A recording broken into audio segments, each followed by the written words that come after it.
Okay, this is extra of 2, 3, and 5, so we can kind of see them all next to each other. All right, so the difference is in number 2, it's mean 0, standard deviation 1, because that's the standard normal curve, and they like to start you there. All right, and then in the next section in the book, they changed out the mean and the standard deviation, but you did basically exactly the same thing. And the last section of the chapter, they started changing the number of individuals. So in number 2 and 3, it doesn't come right out and say one individual. That's because you never thought of changing the number of individuals when we were on those problems. But number 2 and 3 are one individual. You don't have to mess with a standard deviation, come up with an extra different standard deviation on these. That was only on that last question where you actually see things about how many individuals that you would actually do that. Okay, so all of them, 2, 3, and 5, all use the normal CDF button. So you go into second function, distribution is right above the word vars, so you're not going into stat. And it's the second one down, normal CDF.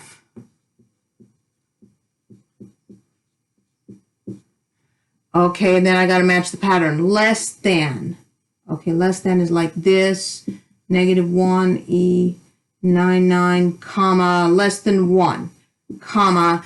And then I put in the 0 and 1 because that's the starting point. In the old-fashioned TIs where it doesn't ask you for all that upper and lower stuff, it's going to assume 0 and 1 if you don't tell it. Okay, so I put all that in my calculator, 0.8413.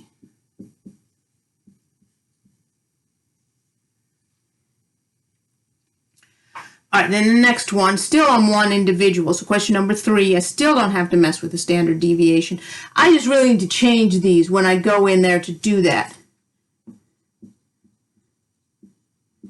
Normal CDF. Now this time it says less than 55, so let's see.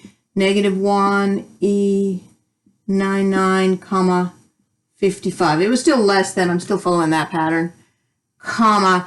And the main difference between number 2 and number 3 is you got to switch out the 0 and 1. Here I got to put in a 50 and a 10. Whatever the problem says those two numbers are, that's what you're going to have. They always have to give you those. Okay, and I got 0.6915.